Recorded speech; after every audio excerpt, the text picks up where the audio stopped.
Hi, everybody. Welcome so much to the Machine Learning Engineering Info Session here with FourthBrain. We're so excited that you're all here. Really excited to share a little bit more about our program with you and get some of your questions answered. So my name is Molly Larkin. I'm the Director of Operations at FourthBrain. We have a really great agenda for you today. So we have several students and graduates who are here, ready to talk to you and answer your questions about the program. We have some of our instructors here, and we have our Director of Career Services here, all of who are ready and waiting to take your questions, in addition to sharing a little bit more about themselves and about what they do here at FourthBrain. So we'll get to the students about halfway through. We're going to start with the FourthBrain staff, just telling you a little bit more about our program. So like I said, my name is Molly Larkin. I'm the Director of Operations. I've worked in non-traditional bootcamp style programs for over 5 years, close to 10 years now, actually. So I'm really excited to be part of FourthBrain. What we're really trying to do here at FourthBrain is get more people into AI and ML field, into the ML and AI field. So we have flexible, accessible programs that are designed for people who are working full-time or have other full-time commitments, but they still want to move forward in their career into AI. So our first and flagship program is our Machine Learning Engineer program, which is what we are talking about today. We do have an ML Ops program, which is separate. So we will be addressing that in a different time, but just so you are aware, we do have that second program. So our programs are meant to be flexible and accessible, like I said. So 16 weeks long, they do involve live instruction, and they are tuition-based. So a key part of our program is that they combine flexibility and accessibility. So fully online, remote, part-time, but they do involve weekly live sessions with an instructor. I'll be telling you a little bit more about our instructors in a minute, and they'll introduce themselves. But that we really think that cohort-based learning, where you're going through the program with a group of people who are just like you, really smart, really ambitious, lots of skills, really getting to move forward in their career, you're learning together in a live environment. So you do have that accountability of things due every week, working on projects together, and getting that chance to interact with each other. So those are some of the basics of the program. I'm going to hand it off to some of our instructors in a minute to tell you a little bit more about the curriculum. One thing I do want to mention before we move on is in the YouTube chat, please put in your questions. We will be answering some questions directly in that chat. We'll also be saving some of them to answer a little bit later. So just any questions you have, put it in there. We'll be monitoring it, and we'll try to get to all of your questions during this session. So yeah, I talked a little bit about this, the hybrid program structure, offering flexibility and accessibility with lots of projects and hands-on things that you'll be doing during the program. We want this to be a practical-based program. So before I hand it off to Sarfaraz, who is our current lead instructor, I want to give a chance to hand it off to Bruno just for a minute. Bruno is our incoming lead instructor for the January cohort, so he will be leading the live sessions for you. So Bruno, I know he can't stay for the whole time, but I just wanted to give him a chance to introduce himself and tell us a little bit more about you and your background. Sure, yeah, thanks, Molly. And hi, everyone. My name's Bruno Janota. I'll be the lead instructor for the ML program starting late January. A little bit about me. So my day job, I work as a machine learning engineer manager at Lockheed Martin, a large aerospace defense contractor. I transitioned, I started my career, from working on large scale software programs related to missile defense, and transitioned from more of a software engineering role to a data science role, and have since kind of worked through a senior data science, tech lead, and now manager position, supporting a variety of different projects from NLP, computer vision, through to reinforcement learning and more traditional machine learning applications across a lot of different internal domains, from radar signature all the way through to like HR and supply chain operations. But super excited to join the FourthBrain team. I'm coming from the last 2 years teaching at Lambda School or Bloom Tech, which is another kind of hands-on data science program. And yeah, I'm super excited to dive into the material and support all of you through capstone projects and hopefully getting into the field soon. Great. Thank you so much, Bruno. Feel free to stick around for as long as you can, but I know that you have to sign off. So go ahead and do that whenever you need to. Great. Now I want to hand it over to Sarfaraz. Why don't you just introduce yourself and tell everyone a little bit more about the curriculum? Sure. Thank you, Molly. Welcome, everyone. My name is Sarfaraz Hussain. I have a doctorate in computer science, specializing in computer vision and machine learning from Center for Research in Computer Vision. For about a decade, I have been associated with teaching and research in the field of computer vision, machine learning, deep learning, and those sorts of things. I have worked in various capacities and in various applications of machine learning, ranging from medical imaging, object detection, image classification, as well as in the field of cybersecurity, e-commerce, and those. I have been associated with FourthBrain since last May. So it has been fun. Worked here at various capacities. I have been the lead instructor for this current cohort, which started in October. So yeah, very excited for everyone there. And let's have a look at the curriculum. So as you all know, that the machine learning itself is not something which is only theoretical based. In order to be a good machine learning engineer and a machine learning scientist, you must have practical knowledge of the latest frameworks. And that's our goal here, is to actually get yourself comfortable, provide you resources, both in terms of cloud resources as well as resources associated with latest machine learning frameworks, which are TensorFlow, PyTorch, whatever you actually require in order to be successful once you go into the field and work as a machine learning engineer and scientist. It also involves system design, scalability, and deployment. Whatever our goal is, to work on an end-to-end deployment. We don't want you to actually develop a machine learning model. We want you to actually start from data cleaning all the way to the deployment part, because that is very significant. And all of major companies and startups, everybody is looking for is an end-to-end specialist, not something who is actually proficient in one part of the pipeline and does not know the rest. So that's our goal here. Awareness of common ethical consideration is super important. Ethical considerations in machine learning are of pivotal importance. That involves privacy, biases, how to actually address them in terms of data gathering, model development, and those sorts of things. And also, we have the capstone project that give you an opportunity, and I'm going to talk about that in the detail, as to how to present a project, how to work in a team environment, so that you're not actually a specialist in a silo role, but when you go to a company or any organization, you know how to actually communicate your ideas, you know how to actually sell your ideas to your business partners as well. And these are some tools and platforms, as you know, which are like Python and TensorFlow as far as machine learning and AI model development is concerned. Big data involves Spark and Databricks. The deployment, Flask, Fast API, MLOps, AWS, and Google Cloud. We will be providing you access to those, so you can actually work on those, use the computational resources which are available via AWS and Google Cloud, and then ultimately deploy your model as well. AutoML, rather than tuning hyperparameters manually, AutoML is a great way of actually finding the best set of hyperparameters, and that involves Teapot, GCP, and SageMaker. And then pipeline solutions involve Kubeflow and MLflow. These are all tools and platforms which you will get an opportunity based on your interest to actually work on and incorporate that into your project. Next slide. So our curriculum is divided into two parts. The first part is focused towards individual learning and developing fundamentals on machine learning and AI. And those involves feature extraction, feature selection, feature learning. And then we go towards supervised learning, semi-supervised learning, unsupervised learning. From the practical perspective, we focus on computer vision and image processing, generative adversarial networks, time sequencing modeling, text analysis, and those sorts of things.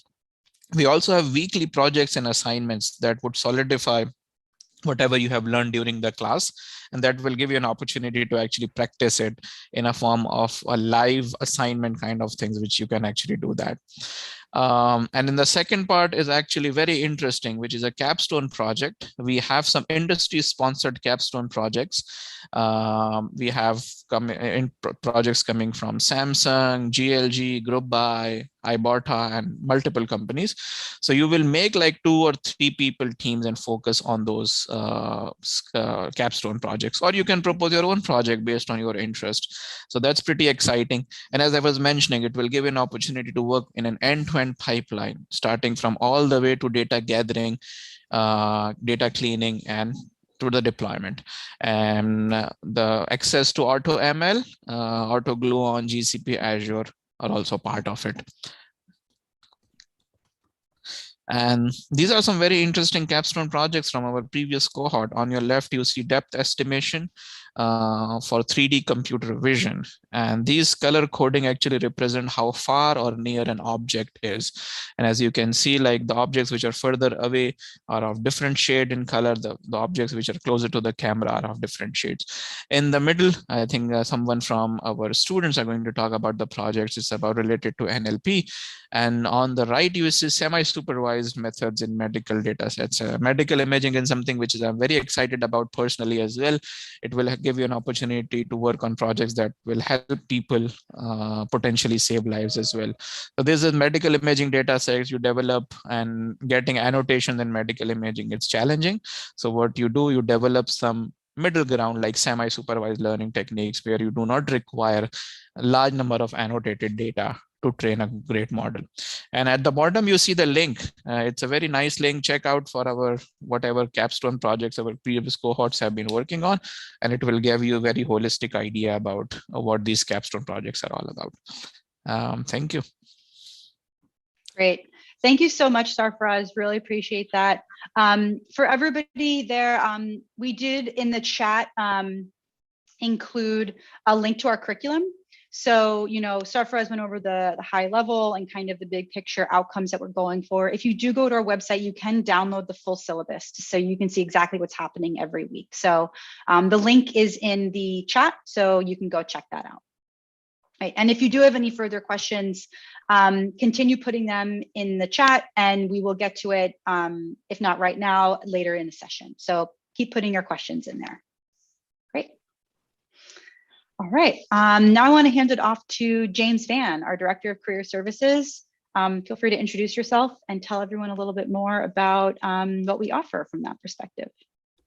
Awesome. Hi, everybody. My name is James Van. I'm the Director of Career Services here at FourthBrain. I love working with students, frankly. That's why I'm here. I'm privileged to be a part of your journey if you join us. You've made you're potentially making a very intentional decision about furthering yourself, upskilling and furthering your career. And I take that very seriously. And I really enjoy being a part of that journey. A little bit about myself. I've got over 20 years of experience helping people find their next job, whatever that looks like. My own journey started as a tech recruiter here in San Francisco and Silicon Valley.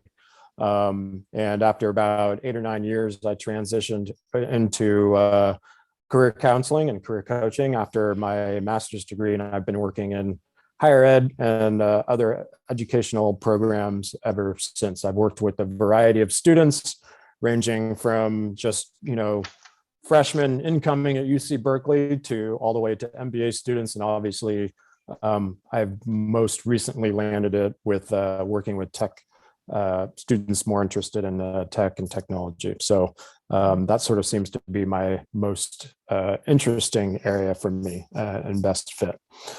A little bit about how we will potentially work together. Next slide. Overall, my curriculum is designed to hit upon these 4 major things. So at the end of the program, you should have, and I will have worked with you either individually or in groups or as a cohort to help you identify or either focus your interest in your specific job targets. So what does that look like? So that we can help with your branding and how you introduce yourself, so on and so forth. So we can put together a plan for your post graduation. From there, then we will go through and create all of your marketing materials. So think resume, cover letters, LinkedIn, GitHub, all that kind of stuff.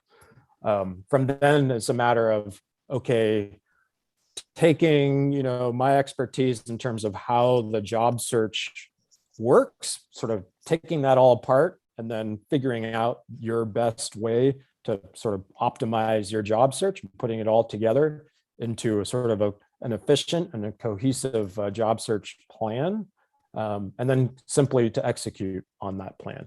And so I work with you from the beginning of the program, and I'm with you all the way to literally your first day in your next job, should you be looking for a new job after the program. So you have access to me as much as you want the entire program.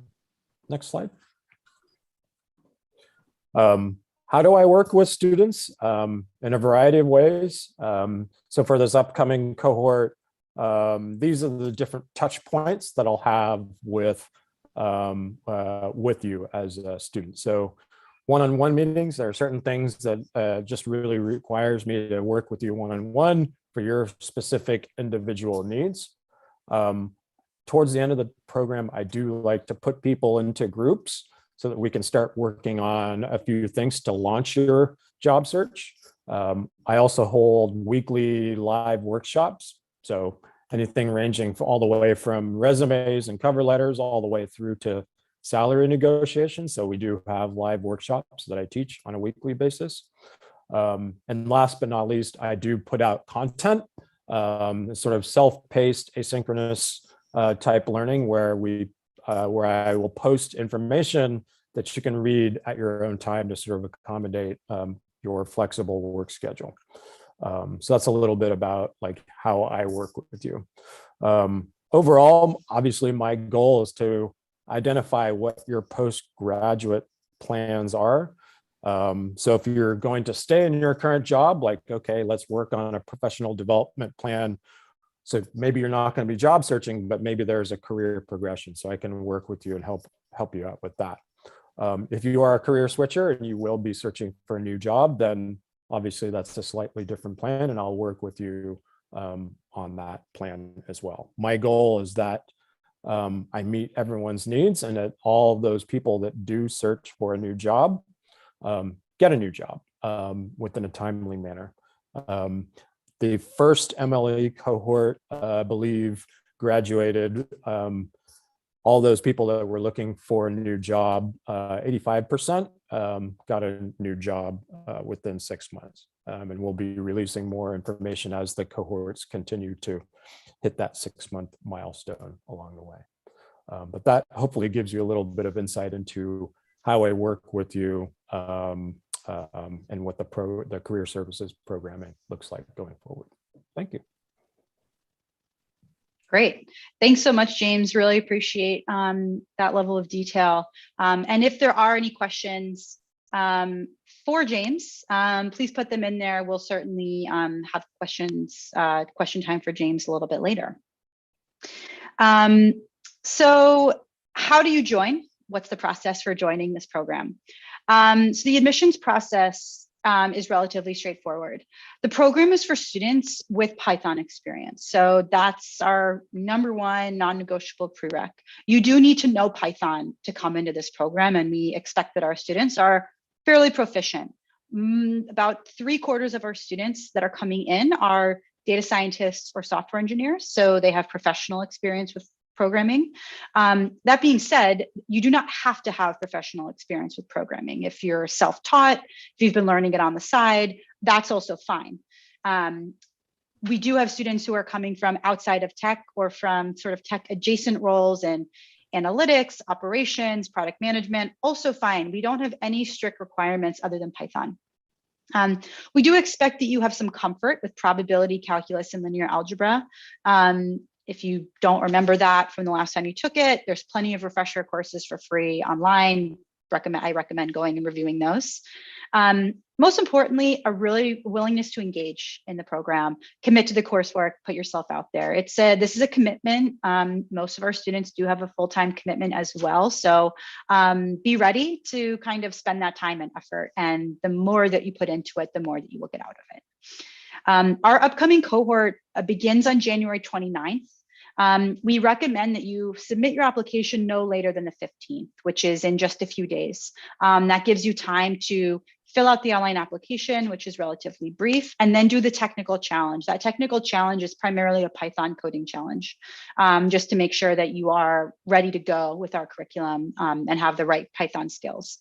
This is not a pass-fail type of situation. We look at everything holistically. If you're not quite ready with Python right now, that doesn't mean that you're out. It just might mean that I might encourage you to enroll in the next cohort and give yourself some more time to practice.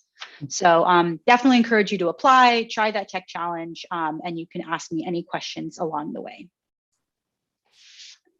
So oh, sorry. Was somebody going to say something? Oh, okay, great. So again, that's a little bit about the admissions process. Here's a little bit more about your January instructional team. Bruno introduced himself a little bit earlier. We also have Flora and Jose, who will be our associates supporting Bruno in those live sessions. So we have a great instructional team. We're really looking forward to having them all. Okay. I'm going to pause with the presentation, and I'm going to shift now into introducing our students and graduates. So what I'm going to ask each of you to do is to introduce yourself, tell us what you were doing before the program, what your goal is during or now after the program, and maybe one thing about the program that you think incoming students should know about or you think that they might find valuable. So let's start with Sam.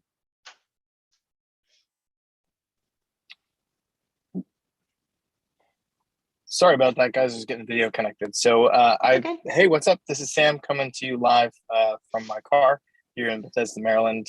Sorry, I had a meeting right before this, but didn't want to miss this. I think this is I remember being in your shoes, and this is the info session that kind of solidified my decision to do FourthBrain. So I think this is a good place to ask questions and get what you need. So with that said, I'll give you a little bit of background and then go through those goals. So my name is Sam Sipe. I actually came from a background of being a Navy pilot prior to getting out kind of at the beginning of COVID, transitioned into a role working, doing data analysis and things like that in the intelligence community, working with a lot of satellite data and managing some of those projects over there.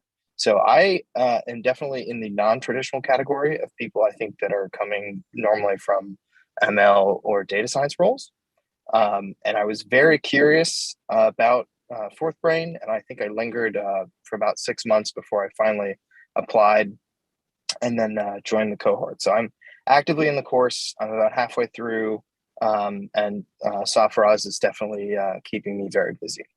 So why FourthBrain? So FourthBrain is very fast paced, and it's at times it'll feel like drinking from a fire hose. It's a lot of information and it's a lot of learning, but it's a good enough pace that you can learn and get your hands dirty and not feel too overwhelmed. So I did not have a ton of Python experience. I would say it was probably maybe somewhere between a 5 and a 6 out of 10 on Python. So it has been a little bit harder for me in some cases, but it's all been very, very manageable. So if a knuckle dragging pilot can do it, then you can too. So as far as capstone, so kind of the coolest thing for me so far has been the capstone side of FourthBrain. I've put a lot of energy and effort into that, and I'm one of the folks that has kind of gone off and done their own capstone. And mine is kind of focusing on power analysis and AI around microgrids. And that's pretty cool. So finally, the goal, what do I want to get out of FourthBrain? So for me, I wanted to learn more about ML and become more marketable to the world of data science and ML. And so far, I think I've checked every box in that category. So thank you, Molly, and I'm always open to questions. Great. All right, Milan, do you want to introduce yourself?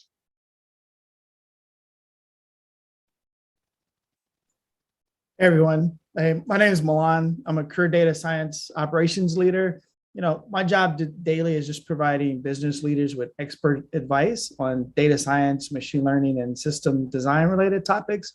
My current project is working with BCG and Bloomberg on a data engineering project.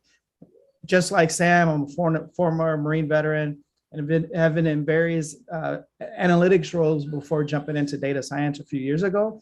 But what I like most about this particular program and why I chose it, even having a master's in data science, I think this program really bridges the gap. And what I mean by that is from day one, you get your pre-course work, right, on matrices, vectors, scalars that you can review. But then each week you jump right in. So just like a college program, you do a capstone project, or essentially here, we're doing weekly capstone projects and we're jumping right into transfer learning, zero-shot learning, anomaly detection to building fast apps, right? You also get to a little bit more exposure to GitHub, your project repos, but more importantly, you get to work side by side with industry leaders and engineers on data sets and projects that are more than 10 gigabytes gig. So way more than 10 gigabytes, right? And so the benefit there is two things. One, you get to challenge yourself. You get to listen to other people's opinions and see how they approach more technical topics. So absolutely, hands down, I appreciated the program.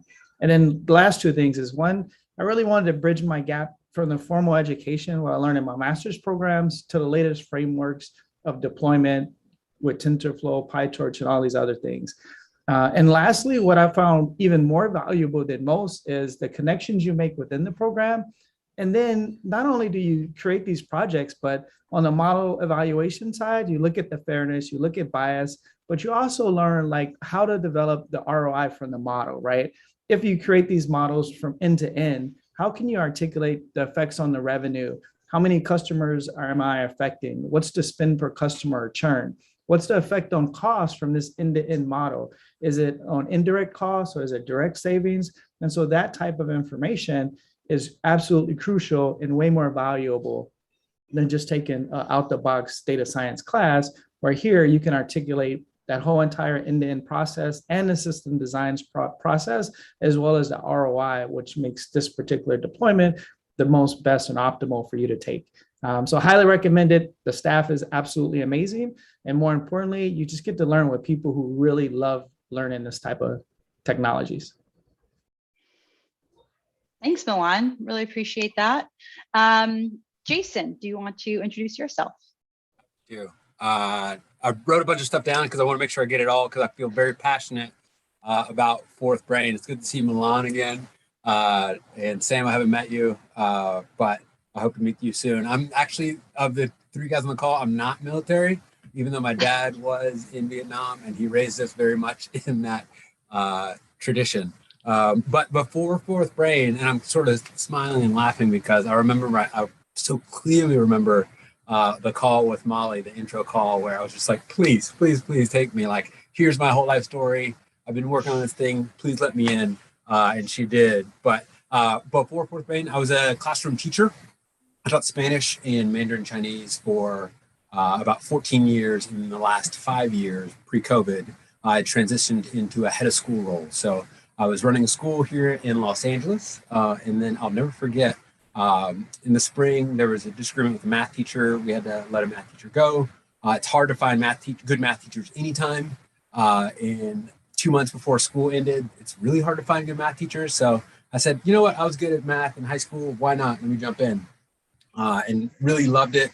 Renewed my love for learning, renewed my love for math, being a math teacher. And then there was a little box. Imagine a textbook. A little box, a computational unit that had the word data science in it. And I'd read that as I was dutifully preparing for these lessons. And remember, I'm a language teacher teaching math. But when you run a school, you got to do all the things. And then I was like, you know what? I'll do a data science thing over the summer. Always want to learn. And then I had it hit me like a ton of bricks, where I saw this wave coming, and I was like, oh my God! If I don't get on this wave and ride it, it's going to hit me and knock me over. And I don't want that to happen. So I don't want to miss out on this thing. So then I did some research and found FourthBrain. Like most of you, I'm sure you came through deep learning.ai and and all the other name drops. And that's important. And I want to emphasize that foundation and that structure is there. I think that's an important piece. But I do want to highlight, I think everybody mentioned Milan and Sam mentioned it, but the instructors that you have more than anything believe in you. And I think that's the biggest thing. I think there's no lack of knowledge. You can teach yourself if you're an incredibly motivated person, but the instructors and your classmates, you're talking to a Navy pilot, you're talking about a US Marine, you're talking to people who bring incredible resources, incredible perspectives to these projects. And it just rubs off on you. There's a productive sort of peer pressure that moves forward because you will be working very, very hard.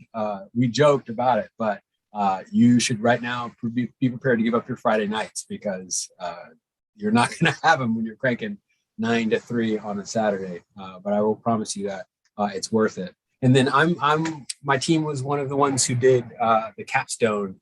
That was the NLP capstone.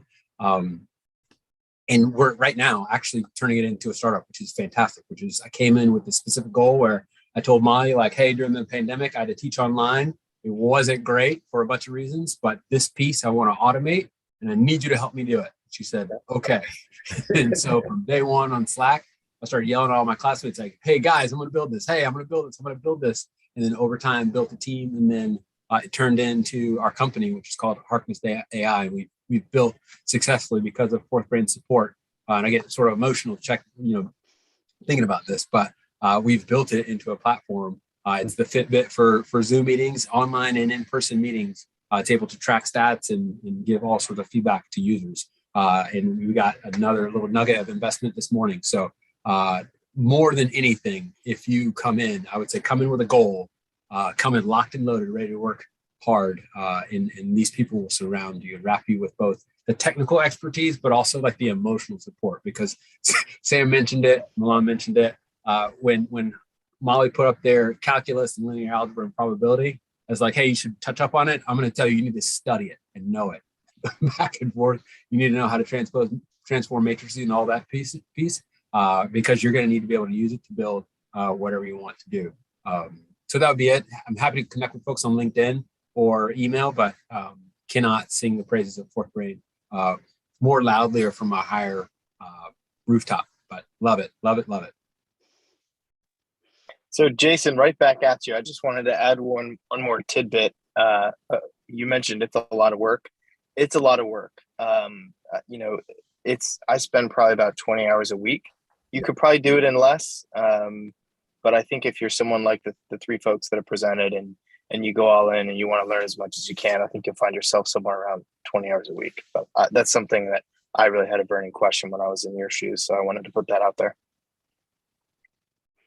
Thanks, Sam. Yeah, and that was actually my next question that I'm going to propose to any of the students or Sarfraz. Feel free to weigh in as well. There was a lot of questions about exactly how much Python you need, exactly how much math you need. So, like I said, we say generally 1 to 2 years equivalent of Python. It's best if you use it professionally, but you don't have to have used it professionally. So if you want to expand on that, what did that look like for you? In terms of what your Python background is.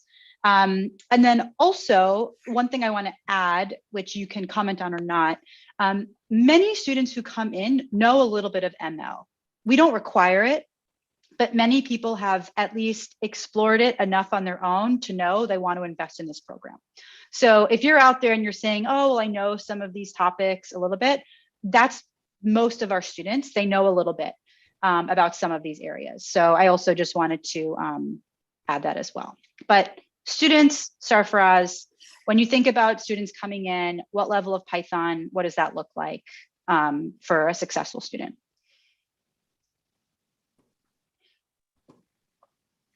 So sorry. Sam, why don't you start and then Milan? Sorry, I'm definitely probably on the low end. I had about a year of professional Python experience, mostly in a not like a library code or ML code kind of environment, more sort of operational data science stuff with Python. That said, I've learned quickly, and I think I've learned more Python during FourthBrain than I did in that previous year. So as long as you're someone that's willing and open to learn, you shouldn't have a problem on that front. And then I'll let other folks weigh in on that topic. I would agree with that, right? Just the NumPys and pandas, making sure you know how to basic competency in writing functions. I think you should be able to get through.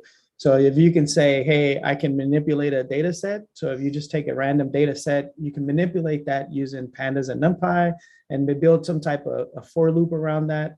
I think that'd be a good competency or a status check to say you have the skills it takes to make it through the program. I would just add, I think similar to Sam, I was really interested in it.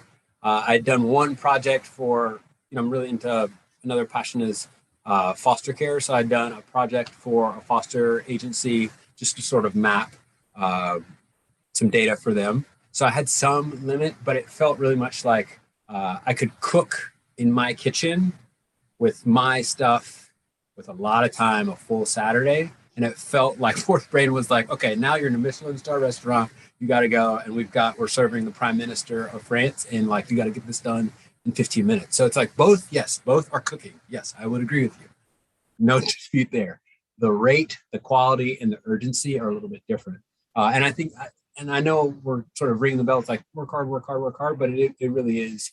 The hard work is matched, and I would say surpassed by the instructors and the support, because when you're on a team with really motivated, awesome people, there's that intrinsic motivation where you don't want to disappoint or you don't want to be the person who's holding the project back. I'll never forget my first week. There was another Jason in my cohort, and then I got a Slack message like, "Hey Jason, do you have the code?"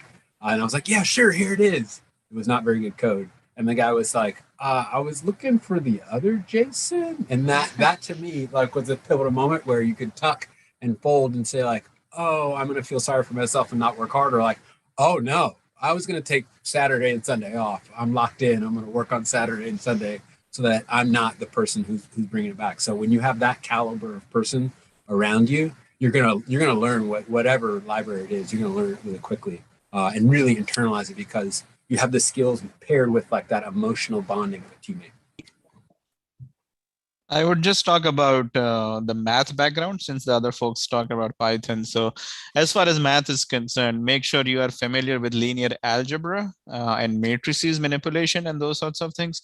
And as Molly has said, if you have taken this class a long time ago, you can take a refresher, because the way we actually have in our cohort is a big part of it is also computer vision, like image manipulation of images, and images are primarily matrices of numbers. So make sure you are familiar with those concepts, and I think you should be fine on that front. Some people are overwhelmed with the equations and stuff like that, so don't worry about that. If you open a research paper and if you're not able to figure out what those equations are and what is why there is an exponent above an exponent, stuff like that, so don't worry about those stuff. As long as you are having good understanding of matrices and linear algebra, that's what it is needed. Yeah, so I think there was also. Oh, go ahead, Sam. I was just gonna finish. The last part of the question was about kind of ML experience prior. I think, as you insinuated, kind of a lot of people that have come to FourthBrain are interested in ML and have spent some time kind of getting familiar with it. But for me, I had spent some time doing kind of demos online or like GitHub repositories that have pre-trained models and playing around kind of with applying my own data, but absolutely no model development on my own, absolutely no training, absolutely no deployment or any of the things that we've learned so far in FourthBrain. So it's definitely a step up from that. So. Mm-hmm. Great.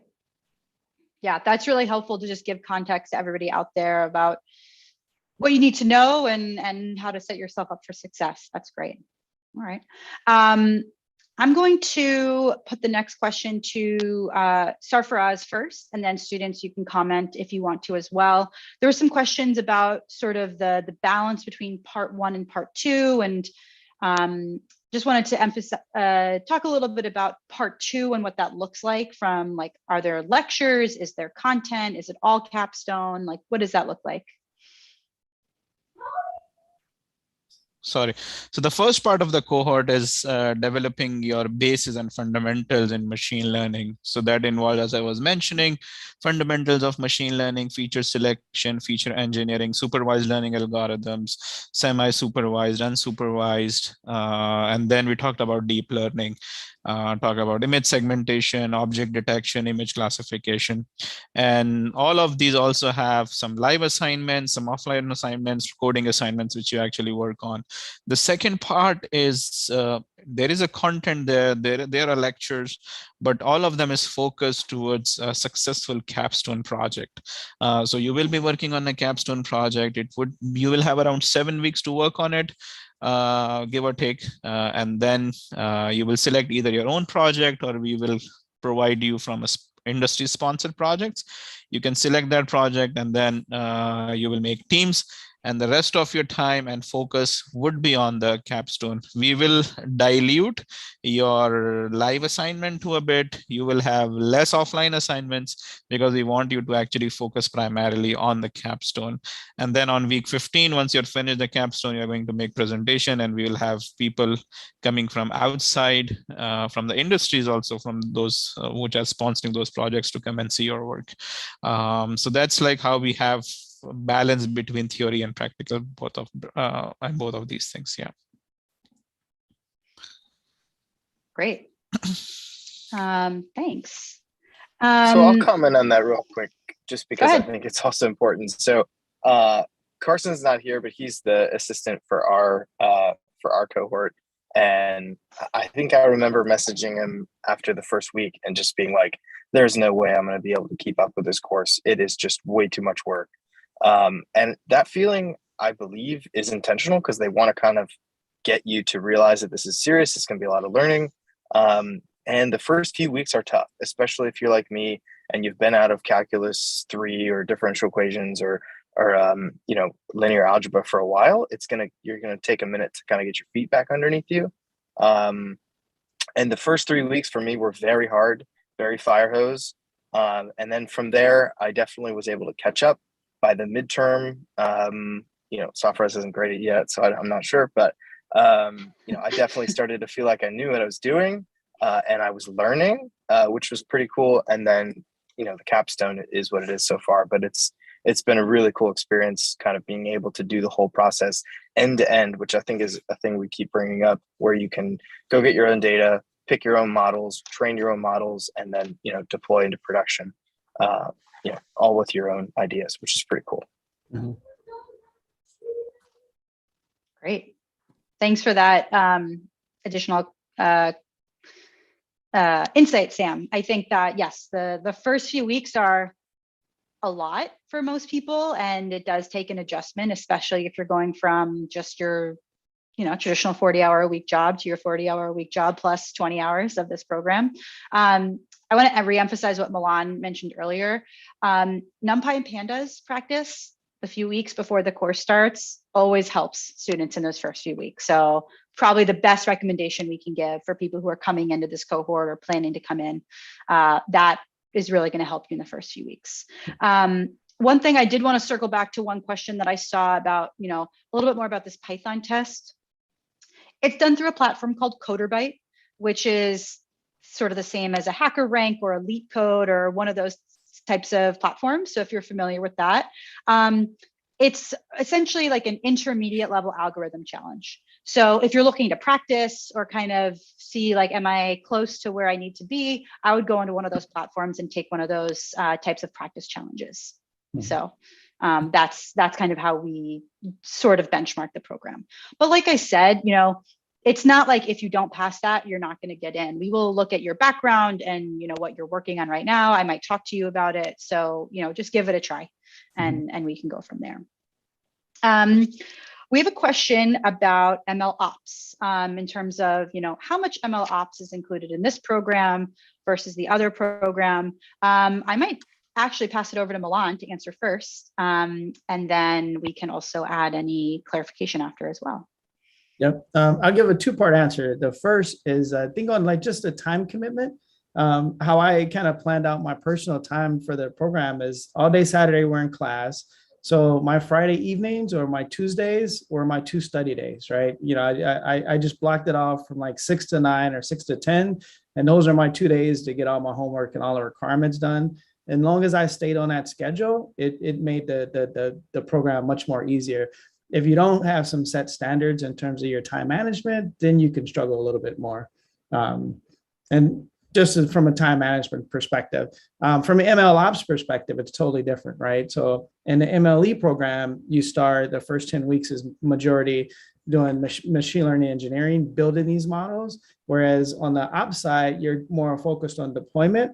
Well, the difference from the 2 programs on the ML ops side, we're completely thinking about the complete system design piece from end to end, right? We want to make sure the automation flows all the way through. So in terms of overlap, I think it's very minimal.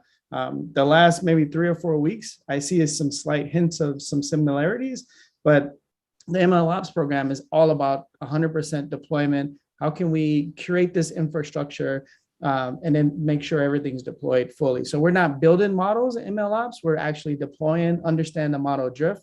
Once that model is in deployment, how can we retrain that model, verify the drift, and continue it and ensure that it's performing as expected, right? And so the focus is there, not on actual building the model. So this program is all about how do you build these models effectively. So for instance, if you're in a data science type role, if you want to up your game, this is the time, right? Like you have to be able to expand a little bit more, not just build that model, but learn how to deploy that model and put some automation behind it. And this is the best time in this moment in time, as we talk about the 4th industrial revolution. I think the time is now to up your game. Couldn't say it better myself, Milan. Thanks. James, were you saying something? Or sorry, Jason, were you saying something? You hear me? Yes, we can now. Okay. Yeah, I think just as the old guy, a part of the inaugural cohort, my cane's off screen here, you can't see it. Milan and Sam came after me, but it's been impressive and interesting, both professionally and just sort of as an alum, to see the progress from the first cohort to the second to the third and so on and so forth. And even just to hear, Milan and Sam talk about just the iterative approach, right?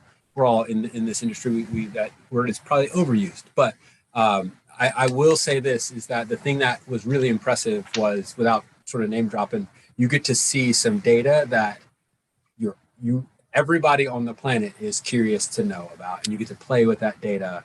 And then also you get to, like, everything is to the industry standard. So even as right now we're hiring for NLP researchers, we're hiring for front-end devs, we're hiring for all the positions that every startup will need. It's immensely important to not only maintain your learning, but it's also really cool that FourthBrain gives you the cutting edge at that moment. And even, there's not old stuff in this cohort. It's very clear that you're learning the stuff that is used in 2022, not old recycled curriculum. And I think that's so important, because for my development, I was learning off of YouTube and Coursera, all of which are really good things, but some of that stuff was dated and certainly was not at an industry standard. So to have the stuff that people are doing now today professionally, that for me is a massive difference maker. Yeah, I would agree, Jason. I just graduated from Northwestern University with a master's in artificial intelligence engineering. And so the difference from even taking that program for that program is more, theoretical based. Here's a paper on deep learning. This is how this thing works, right? And then in this program, it's all about how do we actually bring that to life and work on a tangible project where we actually put all the pieces into play.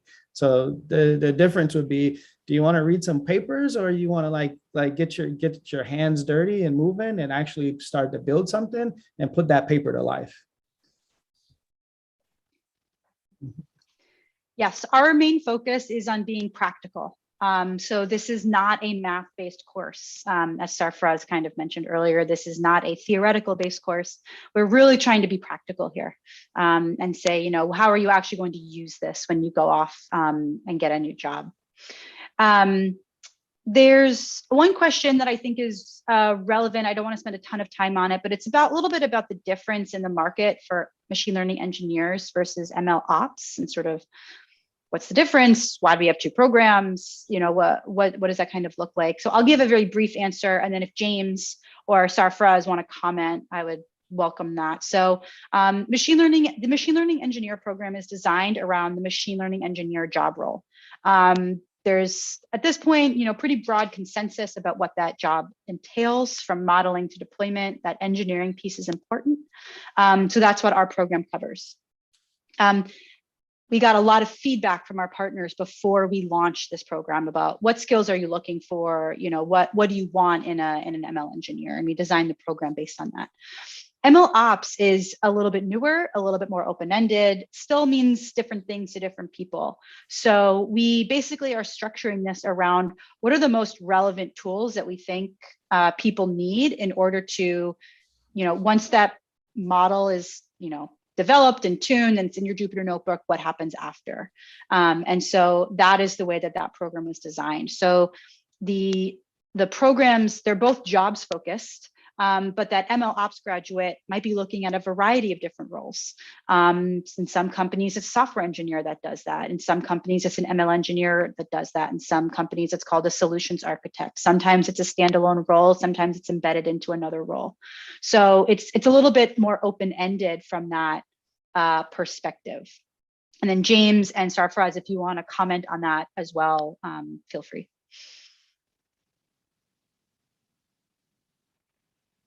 I'll go ahead and comment. Yeah, my observations are this, are a couple of things really. I think overall, like I think it's a little bit tricky to sort of say like, hey, here's what a data science job looks like, or here's what an MLE job looks like, because and some of the people that I've worked with in the past, and probably you've looked at, you know, job descriptions out there, like an MLE role at one company can look really different at another company, just depending on like how they define it and, you know, how they sort of put it out there brand wise.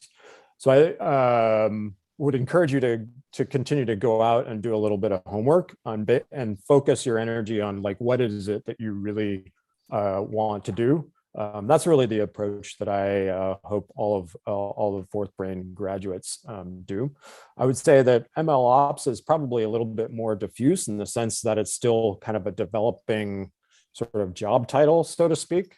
But what I've noticed when I talk to employers, when I talk to people in industry, is that it's growing demand where people want to hire people that have the expertise to kind of piggybacking on what Milan said, to actually deploy, not just build the models, but deploy the models and be able to tune and make sure that it works in the way that it was intended. So it sort of feels to me, as I talk to industry people, that it's a growing industry and that we'll probably get to see more of it in 2022.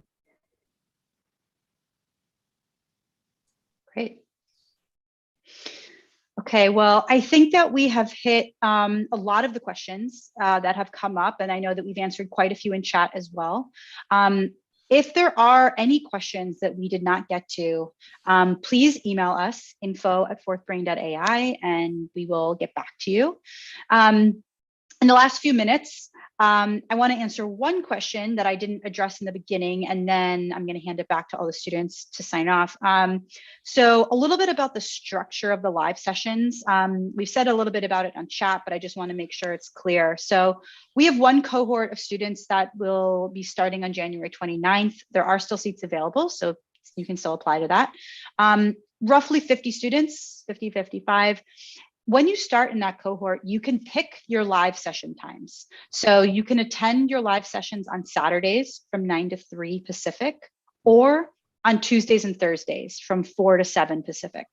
So the two groups are doing the same program at the same time. They're doing the same assignments on the same week, but they attend live sessions at different times.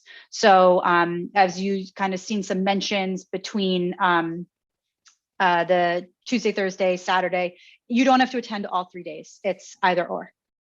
And you know, the sections can interact. We share Slack. We share Lead Instructor and Bruno, and in the current one, Sarfraz is the Lead Instructor for both. So I just wanted to clarify that. as people saw a couple questions about that. So we have just a couple minutes left. So what I'm going to ask each of you to do, Sarfaraz and the students, briefly, if there's just one thing you want a prospective student to know, what is that one thing? And I'm going to start with Sarfaraz. Yeah, I think one thing which I would like you to know, you do not need to be based in the United States. So we have people and students from all over the world. We have people from India, from Sri Lanka, Europe, New Zealand, South America, everywhere. So that's pretty exciting. You get to work with people from different backgrounds, physically and educationally and work-wise as well. So that's pretty exciting for me, and I'm sure that's exciting for other folks as well. So thank you for clarifying that. We hadn't mentioned that. So yes, this is open to anybody, as long as you can attend the live sessions. Right. Great. Let's go with Milan.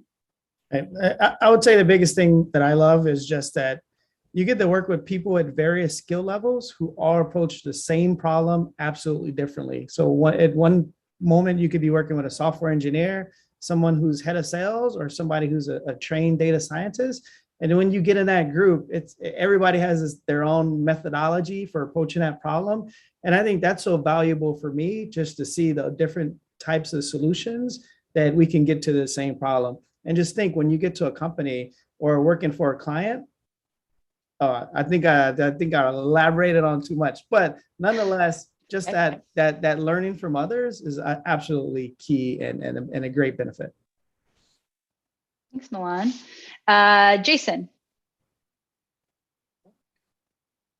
I think Sarfaraz, I'm really glad that you mentioned that. Just about like one of the things that we're seeing that we're all 8 billion of us experiencing at the same time is like a profound democratization of like talent and access. And that to me was one of the biggest pieces where, to work with folks from literally all over the world, China, Asia, wherever people were coming from. And I think we've talked hard, and I think we've done a fantastic job of emphasizing how robust the program is. But I would also encourage anybody who's hearing that little voice of self-doubt, like, ooh, maybe this is too much, or I can't handle it, or like, I don't really want this, or, whatever excuse, I would lovingly tell you to tell that voice to shut up, because you can do it, right? Because it is possible. You can do it. I am proof. I taught Spanish and Mandarin. There's no calculus, no linear algebra, and no probability in those languages. But if you're willing to work, if you're willing to show up and be part of a team, not good, but great things can happen to you. So no self-doubt, buy the ticket, take the ride. You got it. Thanks, Jason. We'll need to hire you to be the coach for every session going forward. Sam. So I have one thing. It's a community and it's a network. And honestly, I've had calls with Molly. I've had probably too many calls with James at this point, and long Slack messages. I've had one-on-ones with Sarfaraz and many, many others. And it's a community, and everyone on my capstone's in a different time zone, and we're all still really close, and we all Slack each other at 3 a.m. and work on problems together. So it's really cool, and that's something I did not expect joining FourthBrain, that it would be a network. And I haven't had calls with Jason or Milan, but I'm probably gonna hit them up after this, and you should too. So thank you. Thanks, Sam. And James, if there's anything that you wanted to leave the students with. Oh, I just unmuted myself to say, Sam, keep them coming. It's fun to work with you. So hopefully people that have worked with me know that I thrive when people ask questions and challenge me. So if you join the program, I'm here. Take advantage of my services. I've got some experience to help out with your job search afterwards. And if I don't know the answer, I'll certainly help you find resources to find the answer. I love questions. So come with your questions. Great. Thank you all so much for attending. We do hope that you will apply, enroll. We're really looking forward to our next cohort. Really looking forward to the current cohort's graduation in just about 6 weeks.